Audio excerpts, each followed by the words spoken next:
তো চলো বন্ধুরা, আজকে কী কী রান্না হয়েছে দেখো। সকালবেলা রান্না হয়েছে রুটি, আলু ভাজা, তার সাথে ডাল আর দুধ। আজকে বন্ধুরা আর দুপুরে কী কী রান্না করছিলাম, এই যে হলো ভাত। তারপরে আছে এই যে নিয়ে এসতেছি ডেকচিটা ধরে, একসাথে এক প্লেটে করে সব রাখি। এখানে হলো ওই যে আছে হলো আলু ভাজা, লাউ ভাজা, বেগুন ভাজা, তার সাথে ছোলার ডাল। আর এই যে এখন ভাত বাড়িয়ে নেব থালে, তারপরে বসে পড়বো দুপুরের খাবার খাইতে। জানো তো বন্ধুরা, আগে না আমি একা একা ভাত খাইতে পারতাম না।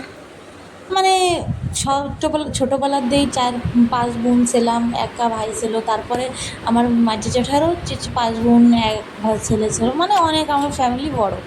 ওর জন্যই তো সবাই মিলে সবসময় একসাথে বসে খাওয়ার দাওয়ার করতাম। একটা বাড়ির মজাই ছিল আলাদা। তারপরে শ্বশুর বাড়িতেও ছিল, সবাই ছিল, এরকম না যে ছিল না। এখনই গুজরাটে চলে আসার পরেই বর চলে যায় ডিউটিতে, আর বাচ্চা তো ছোটো, ওর কথা তো ছাড়োই। তারপরে কি করার, সারাদিন তো সকালেই একা একা খাও, দুপুরে একা একা খাও।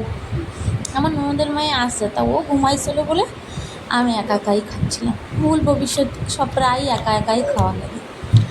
আর তো রাত 9টা না বাজলে বর তো আসবে না। ওই রাত্রের খাওয়াটা আমাকে দুজনের একসাথে খাওয়া হয়, একটু বসে গল্প সল্প করে। এটুকুই জানালাম আজকের জন্য, বাই।